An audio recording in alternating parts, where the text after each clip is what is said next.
그 근래 설교 가운데 좀 어르신들이 듣기에 막 영어식 표현들이 나오고 좀 어려운 어떤 표현들이 나와서 성도님들에게 참 죄송하다는 말씀을 먼저 드립니다. 이 거버넌스라는 이 단어는 좋은 의사 결정 시스템을 의미하는 특별한 기업 용어이기도 합니다. 그러니까 이 상명하복, 뭐 명령하면 들어 이런 상명하복이나 아니면 어떤 한 사람의 독단주의에 의해서 모든 결정이 이루어지는 그런 시스템이 아니라 민주적인 의사 결정 체제, 이것을 바로 이제 기업적인 용어로 거버넌스다 이렇게 이야기를 합니다. 이 거버넌스라는 말은 그리스어에서 나왔습니다. 배를 조종하다 이런 뜻이에요. 배를 조종하다. 배가 나아가려면 선장 혼자서는 조종할 수 없다는 것이죠. 선원들 수많은 사람들의 도움과 협력에 의해서 배가 움직이듯이 거버넌스라는 것은 함께 협력해서 배를 움직여가는 것이다, 이런 뜻이 담겨 있습니다. 다시 말해 어떤 조직이 더 나은 방향으로 나아가기 위해서 이 조직은 다양한 구성원들을 의사결정 과정에 참여시켜야 된다는 겁니다. 그래서 함께 협력하고 소통하고, 그래서 최대한 올바른 의사결정을 내리는 시스템, 기업들은 이런 문화가 이미 정착이 됐어요. 그래서 몇 사람에 의해서 절대 기업 움직여갈 수가 없는 것이죠. 많은 사람들이 참여해야 또 책임의식을 느끼고, 이런 시스템이 거버넌스다, 그런 뜻입니다. 이 거버넌스는 오래전부터 사용되어 온 개념이지만 근래 기업 경영에서 ESG가 화두로 떠오르면서 많은 사람들에게 알려진 개념이기도 합니다. ESG, 이제 기업은 자신들만의 이익만을 추구해서는 기업이 성장할 수 없다라는 것이죠. 반드시 ESG가 필요하다. ESG는 뭡니까? 친환경. 기업이 환경을 생각해야 된다는 거죠. 두 번째, 사회적인 책임. 기업만 배불러서는 안 된다는 겁니다. 사회에 공헌해야 된다는 것이고, 세 번째는 올바른 의사결정. 몇몇 사람들에 의해서 회사가 운영되어서는 안 된다. 이 세 가지 ESG, 이것이 기업의 어떤 윤리, 기업의 어떤 방침이 되면서 많은 사람들이 거버넌스, 올바른 의사결정 아주 중요하게 생각하게 되었습니다. 그래서 더불어 우리 모두가 살아가면서 우리가 사는 이 세상의 지속 가능성을 기업들이 높이기를, 그래서 ESG를 중요하게 생각해요. 따라서 건강한 이 거버넌스는 참여적이고, 서로 참여해야 되고, 또 민주적이고, 그리고 또 공정하고, 그리고 투명하게 소통하는 좋은 의사결정을 만들어내는 모든 시스템, 반복적으로 이야기를 하지만 좀 이해가 됐을 것이라고 여겨집니다. 기성세대들은 이 부분이 필요하지만 사실 잘 와닿지는 않습니다. 왜냐하면 저도 마찬가지이지만 상명하복, 저도 군대 갔을 때 명령하면 무조건 수행해야 되고, 선생님이 이거 하라고 하면은 하는 그런 시스템 속에 살아왔기 때문에 명령하고 그냥 우리가 명령한 바를 따르는 게 익숙해요, 기성세대는. 하지만 2030 세대, 젊은 세대는 절대 그렇지 않습니다. 저희 아이들만 해도 교회에서 이거 좀 해라, 절대 말 듣지 않습니다. 왜 아빠? 미리 저한테 연락을 하시든지 미리 좀 상의를 하시고 아빠 저한테 부탁하세요, 이렇게 말하지, 아빠가 명령하면 듣는 애들이 이제는 아니에요. 아이들이 그렇게 배워왔어요. 학교에서도 그렇고 대학에 가면 더더욱 그렇습니다. 2030 세대는 올바른 어떤 의사결정, 이 시스템화 되지 않으면 받아들이지 않고 거부하는 그런 어떤 성향을 가지고 있습니다. 근래 코로나 이후에 한국 교회가 정말 낮은 신뢰도를 회복하지 못하고 있어요. 그 원인 중에 하나는 무엇인가? 좋은 의사결정 시스템을 갖추지 못한 이 교회 거버넌스가 이제 어려운 그런 어떤 상황들 때문에라도 교회가 참으로 이렇게 세상에 이렇게 밀려가고 있는 그런 어떤 상황입니다. 많은 교회가 여전히 목회자 중심으로 움직여가고, 물론 이제 교회는 목회자 중심으로 움직여가는 게 맞아요. 하지만 그럼에도 목회자가 모든 것들을 독단적으로 결정하고 아주 중요한 어떤 상황들에 대해서 성도들의 의견을 묻지 않고 그냥 가버리는 이런 어떤 시스템, 그리고 우리 교회는 뭐 그렇지는 않지만 당회 중심으로 결정한 게 모든 게 뭐 실행되는 정말 일방적이고 투명하지 않는 그런 의사결정 구조에 머물러 있는 한국 교회가 참 그런 교회가 아직도 너무나도 많죠. 교회 직분이 정말 서열화돼 가지고 평신도와 사역자를 구분해 놓고 있고, 우리 모두는 사실 왕과 같은 다 제사장들인데 목회자들이 해야 될 일들이 있고 해야 될 일들이 있죠. 그러나 모든 목회자에게 모든 사역들이 집중되고 있는 그런 일들, 교회 문화는 정말 위기적이고 권위적이어서 참여적이고 수평적인 어떤 교육을 받고 있는 다음 세대, 젊은 세대에게는 교회의 어떤 이런 그 의사결정 체계가 통하지 않는 이런 답답함이 있는 그런 문제들을 한국교회 미래를 고민하고 있는 많은 미래학자들이 이야기를 하고 있습니다. 물론 교회는 세상의 기업과는 다릅니다. 이런 기업의 모든 문화가 교회 안에 적용돼야 된다, 그런 이야기를 하는 게 아닙니다. 교회는 그리스도를 머리로 하고 있고 사람에 의해 움직이는 교회가 아니라 성령의 인도하심에 따라 움직이는 공동체이기 때문에 세상과 다른 의사결정 시스템을 가져야 되는 게 맞아요. 그러나 그럼에도 불구하고 교회는 그리스도를 중심으로 하는 세상의 조직과 정말 차별화되는 더 성숙한 교회 공동체의 건강한 가버넌스, 의사결정 어떤 시스템을 정립해야 돼요. 여러분, 예수님이 이 세상에 오신 많은 목적들이 있지만 목적 중에 하나는 소통하기 위해서예요. 예수님은 낮은 사람, 소외된 사람, 병자, 사람들이 다가설 수 없는 사람들에게 우리 주님 찾아가셔서 소통하셨다고요. 교회는 그 어떤 사람과도 소통할 수 있어야 돼요. 교회는.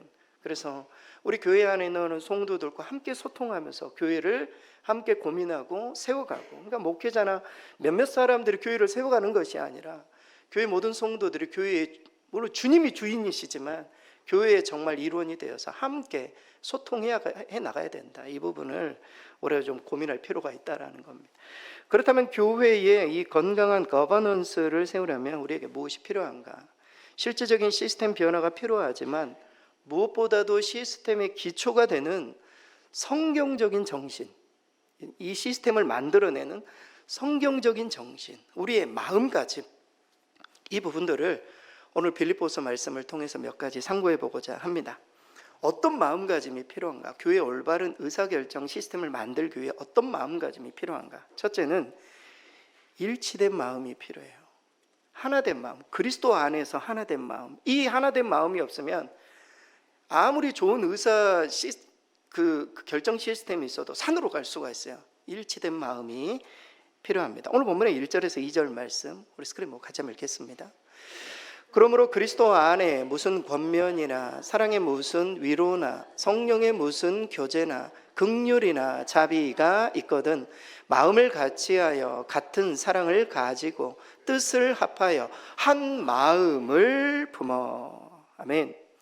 사도 바울은 성도들 간에 그리스도 안에서 권면해야 되는 일들이 있다든지 위로해야 될 일들이 있다든지 긍휼을 베풀고 자비를 베풀고 이런 일들이 있을 때에, 필요할 때에 마음을 같이 하는 게 참 중요하다.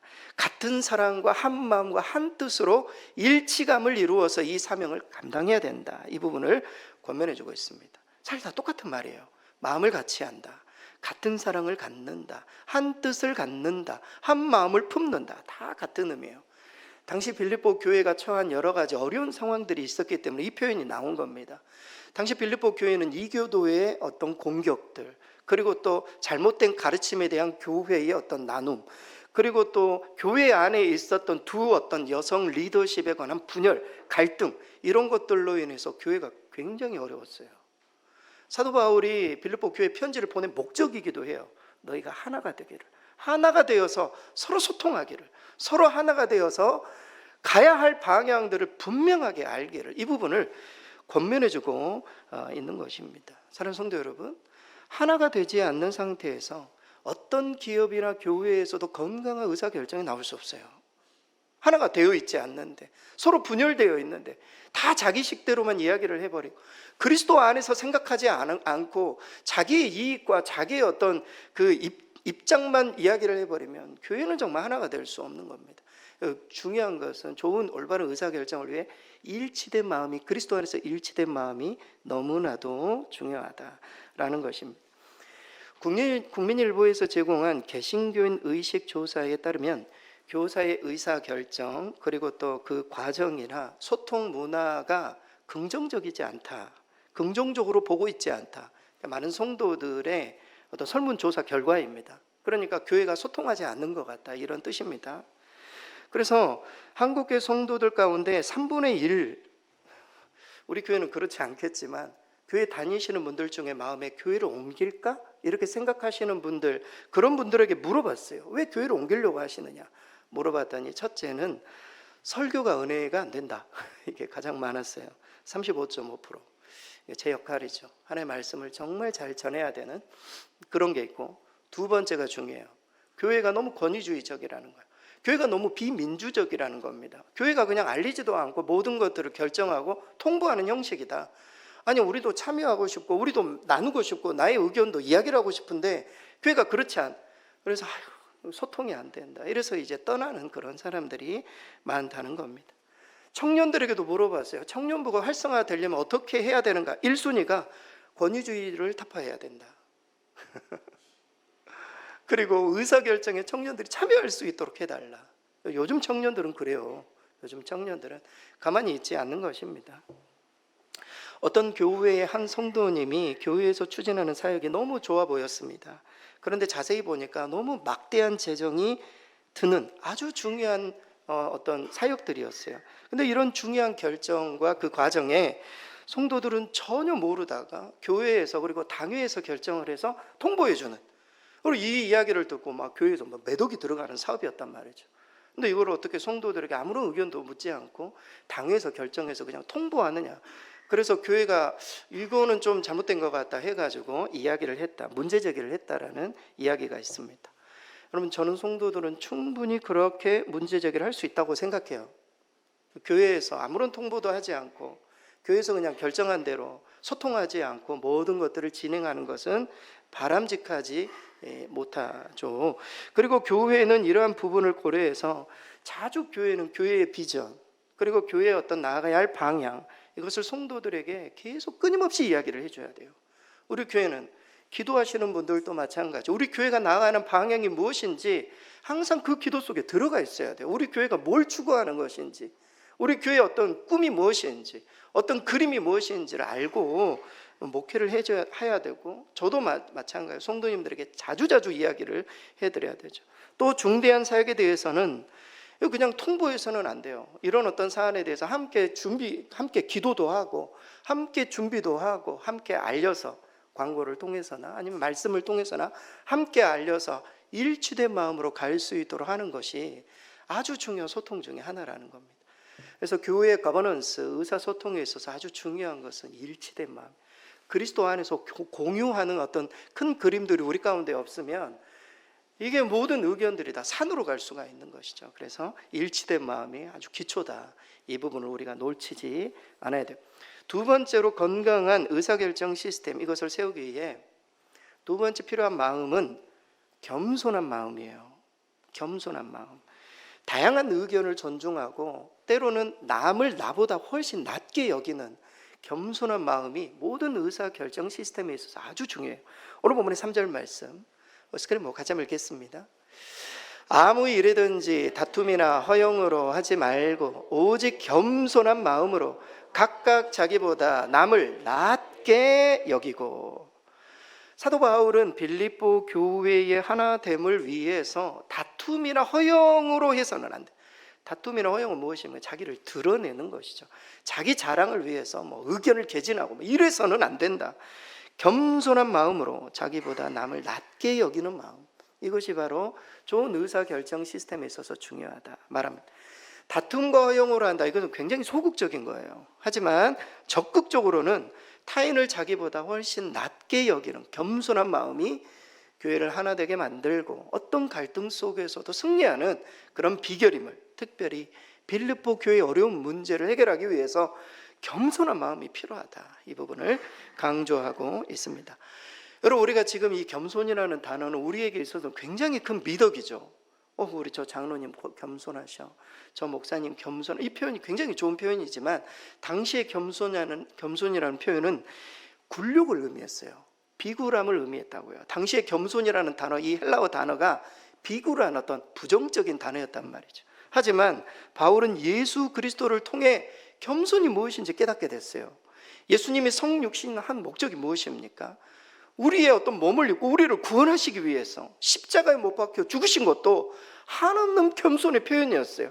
이 비굴해지는 게 어떤 의미에서 하나님 나라를 위해서 비굴해지는 것이 능력이라는 것을 사도 바울이 깨달은 거죠. 그래서 사람들에게 남을 나보다 낮게 여기고, 당신 그런 문화가 아니었다고요. 남을 나보다 낮게 여기는 겸손한 마음이 교회를 하나 되게 만들고 모든 의사소통에 있어서 핵심이다. 사도 바울은 이 갈등에 있는 교회를 이 겸손한 마음으로 처방해 놓고 있습니다. 따라서 교회가 좋은 의사결정 시스템, 이것을 만들기 위해서 필요한 것은 겸손한 마음이다. 이 부분을 놓쳐서는 안 돼요. 목회자이든 성도이든 상대를 나보다 낮게 여기는 마음에서부터 의사소통은 시작이 되는 것이고, 다양성 속에 일치를 이루어서 한 사람만으로는 볼 수 없는, 그렇죠, 좋은 의견들이 개진될 수가 있는 것이죠. 남을 나보다 항상 낮게 여기는 그런 마음. 목회자도 뭐 다 알 수 있는 게 아니잖아요. 특별히 이 세상은 워낙 복잡한 요인들이 있기 때문에 목회자 혼자 스스로 이 목회를 감당할 수가 없어요. 필요한 것은 성도들의 도움을 얻어가지고 해야 되는 그런 복잡다단한 어떤 목회 현장들이 있습니다. 그래야 교회를 온전하게 세울 수 있다. 여러분, 근래 기업에서도 몇산하게 막 제한되었던 이 합리성을 극복하고 좋은 의사결정을 하기 위해서 가능한 다양한 사람들을 참여시켜서 소통하고 있어요. 기업 문화는 그렇습니다. 뭐 기업을 운영하시는 분들이 저는 금방 알 거라고 생각해요. 그러기 위해서 정말 누구의 겸손함이 필요한가? 임원들의 겸손함이 필요하대요. 기업 사람들이 50대, 60대가 되면 임원에 오르지 않습니까? 그러면 이제 밑에 사람 이야기를 안 들으려고 한다는 거죠. 근데 그래서는 안 된다는 겁니다. 겸손한 마음으로 이 젊은 사람들의 의견을 들어야 한다. 여러분, 유명 브랜드 가운데 구찌가 아주 좋은 사례입니다. 구찌 하나씩은 다 가지고 안 계시죠? 구찌, 이 회사 좀 예를 들어보고 싶습니다. 구찌는 2012년부터 3년 동안에 매출이 하락됐다고 합니다. 영업이익이 막 급속히 감속되면서 임원들이 모여가지고 이것을 어떻게 타개할 것인가, 아무리 의견을 개진해도 해답이 나오지 않아요. 대안이 나오질 않는 거예요. 고민을 하다가 결국에는 한 그룹을 만들기 시작했습니다. 어떤 그룹이냐면 섀도우 커미티, 그러니까 그림자 그룹이죠. 그림자 그룹. 우리 어떤 임원들이 의견한 바를 섀도우 그룹에 보내가지고 30대 이하의 젊은 사람들로 구성된 젊은이 그룹에 우리 50대 임원들이 결정한 사항들을 이 섀도우 그룹에 보내가지고 어떤지 평가를 받는 겁니다. 젊은 사람들 이것을 보고 이렇게 하면 안 되고 이렇게 해야 되고 저거는 해는 안 되고 이래가지고 대안들을 다 만들어가지고 50대 그룹 임원들에게 보내준 거예요. 구찌 회사가 이게 좀 기분이 나쁘기는 하지만 젊은이 그룹의 의견을 반영해가지고 실제 그렇게 했더니 기업이 성장하기 시작한 거예요. 젊은 사람들이 이야기를 듣고. 여러분, 이게요, 임원들이 겸손하지 않으면 절대 할 수가 없습니다. 임원들이 자기를 내려놓고 말이죠, 젊은 사람들의 어떤 생각, 이 사회적인 흐름, 변화들, 민감한 젊은 사람들의 의견을 듣지 않고 자기들 식대로만 그냥 해버리면 아무것도 이룰 수가 없는 것이죠. 그래서 좋은 의사결정에 있어서 아주 중요한 것은 겸손함이에요. 목회자도 겸손해야 되고 성도들도 겸손해야 되고. 저도 이 젊은 다음 세대 청년들, 우리 다음 세대 자녀들 이야기를 들어야 돼요. 근래 우리 다음 세대 아이들이 교회 막 자주 못 오니까, 주일 성수를 못 하니까 저도 너무 고민이 돼요. 그래가지고 우리 다음 세대 자녀들 중에 한 친구에게 문자를 보냈어요. 네가 대안을 좀 마련해 달라. 내가 도저히 힘들다. 이거 뭐 어떻게 해야 될지 모르겠다. 의견을 좀 나한테 이야기를 해달라. 알겠다고. 저도 좀 들어보고 싶어요. 어떻게 해야 되는지. 계속 우리가 우리 자신을 내려놓고 이 대안을 어떻게 찾아야 될지 겸손하지 않으면 이 부분들을 감당할 수가 없습니다. 실제 오늘날은 북하 시대라고 불립니다. 여러분, 북하 시대 들어보셨나요? 북하, 변동이 심하고 volatil이라고 하죠. 변동이 심하고 환경 변화가 너무 빠르고 불확실하고 uncertainty, 너무 이 세상이 불확실해, 복잡하고 여러 요인들이 복잡하게 작용, complexity, 답이 없어, 뭐 ambiguity, 북하 시대. 이 세상이 정말 그렇단 말이죠. 그래서 한 사람의 의견 가지고는 이 북한 시대를 감당할 수가 없는 거예요. 회사에 아무리 경영을 잘하는 회장이 아무리 똑똑해도 북한 시대 감당할 수가 없는 거예요. 젊은 사람들의 이야기들, 지나가는 사람들의 어떤 변화들, 이런 부분들을 듣기 위해서 다양한 의견을 수렴해야 되는. 여러분, 한국 교회도 마찬가지예요. 목회적 환경이 다 북한 시대예요. 북한 시대. 목회자 한 사람이 어떻게 감당할 수, 무슨 AI 시대, 뭐 SNS, 저출산, 막 고령화, 사회적인 막 불신, 이런 문제들이 다양하게 막 이 교회를 공격해오는 이 사회적인 변화 앞에 목회자 혼자 어떻게 이걸 감당합니까? 이 부분의 전문가, 성도들, 이런 분들의 의견들을 듣고 교회에 잘 적용해서 교회가 나아갈 방향을 찾고 올바른 시스템을 만들어가는 게 교회 미래를 준비하는 아주 중요한 개념이라는 거예요. 그러기 위해서 목회자가 겸손해야 된다. 성도들이 겸손해야 된다. 세상의 이야기들 들을 줄 알아야 된다. 그렇게 해서 교회가 계속 개혁하는 교회가 될 때, 올바른 의사결정 시스템을 만들어낼 때 우리 교회도 하나님의 은혜 속에 하나님의 어떤 목적에 따라 교회가 더 온전해질 줄 믿습니다. 겸손함이 필요해요. 마지막으로 건강한 가버넌스를 위해서는 돌보는 마음이 필요합니다. 서로를 돌아보는 마음, 돌보는 마음이 필요해요. 오늘 본문의 4절 말씀 스크린 보고 마지막으로 함께 읽겠습니다. 각각 자기 일을 돌볼 뿐더러 또한 각각 다른 사람들의 일을 돌보아 나의 기쁨을 충만하게 하라. 아멘. 사도 바울은 빌립보 교회 성도들이 행하는 사역들의 목표가 자신뿐만이 아니라 자신만 돌보는, 자신만 유익 있는 그런 것이 아니라 다른 사람들의 일까지도 고려해서 감당해야 된다. 이렇게 성숙한 공동체가 되기를 권면해 주고 있습니다. 실제 교회 내, 빌립보 교회 내의 어려운 성도들, 소외된 성도들, 다른 은사와 사역을 하고 있는 그런 사람들을 면밀하게 살펴서 내 일뿐만이 아니라 다른 일들까지도, 다른 성도들까지도 함께 돌봐야 된다. 이 부분을 이야기를 해주고 있어요. 사랑하는 성도 여러분, 하나님께서 우리에게 어떤 직분을 주셨어요. 저는 목사라는 직분, 장로, 권사, 안수집사, 그리고 집사라는 직분, 이 직분을 주신 이유는 1차적으로 하나님의 교회를 온전케 하기 위해요. 온전케 하기 위함. 두 번째가 더 중요해요. 성도들을 돌보기 위함이에요. 목사 혼자 이게 감당이 안 되잖아요. 성도들을 돌보기 위해서 우리를 장로로, 안수집사로, 그리고 권사로, 집사님으로 세웠다라는 사실을 놓쳐서는, 사도 바울이 이 이야기를 하고 있어요. 자기만 생각해서는 안 된다. 내 일도 돌봐야 되지만 다른 사람들의 일들을 돌봐서 하나님을 기쁘시게 해야 된다. 이 부분을 강조해 주고 있습니다. 한국의 이 직분제도는 이 거버넌스, 의사결정 구조와 깊은 연관이 있어요. 왜냐하면 그 직분에 속한 대부분의 그 성도들이 결정을 해 나가기 때문입니다. 설문조사에서 한국교회 성도들은 교회 직분제도, 그리고 또 교회의 어떤 조직 운영에 대해서 썩 긍정적이지 않았습니다. 아직까지도 교회가 직분을 서열의 개념으로 생각한다는 거예요. 우리나라는 유교 문화를 가지고 있기 때문에 어떤 직분이나 어떤 타이틀을 받게 되면 우리가 높은 위치에 선다라는 개념이 있어요. 사람들을 섬기기보다는, 우리 교회는 그렇지 않지만 사람들을 섬기기보다는 높은 위치에서 명령하는 위치라고 생각을 하는 거죠. 그러다 보니까 소통이 안 되는 거예요.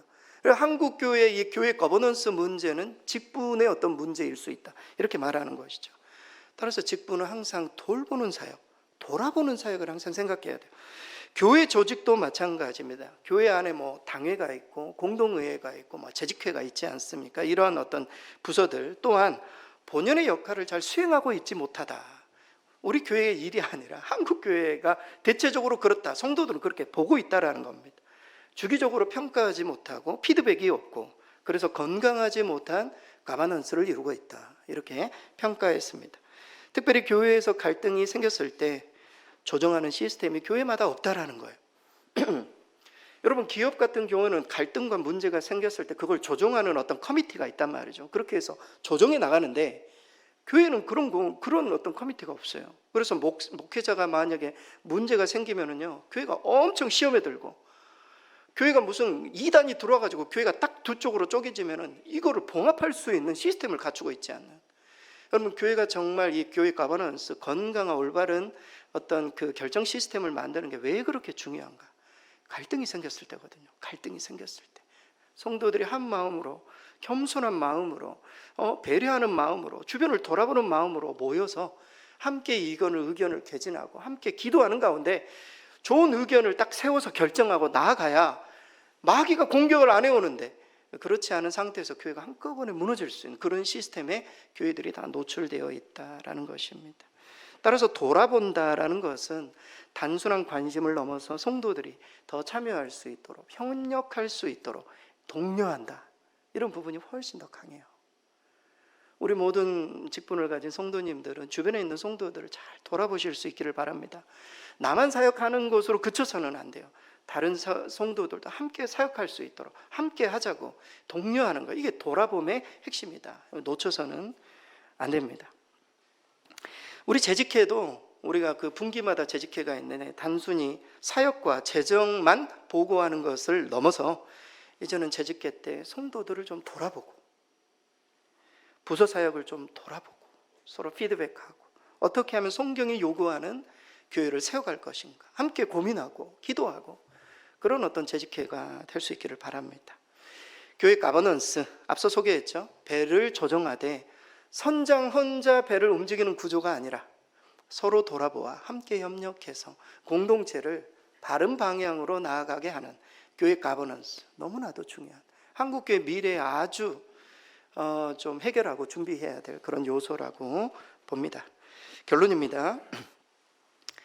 사도 바울은 빌립보 교회가 가진 외부적인 공격 그리고 교회 안에서의 갈등을 극복하기 위해 세 가지: 일치된 마음, 겸손한 마음, 그리고 돌보는 마음을 강조합니다. 그런데 이 마음을 딱 보니 이 마음은 곧 그리스도 예수의 마음을 담는 것을 의미해요. 여러분, 제가 오늘 4절까지만 읽었는데 실제는 5절의 핵심이 나옵니다. 아주 유명한 구절이죠. 5절 스크린 보고 같이 한번 읽겠습니다.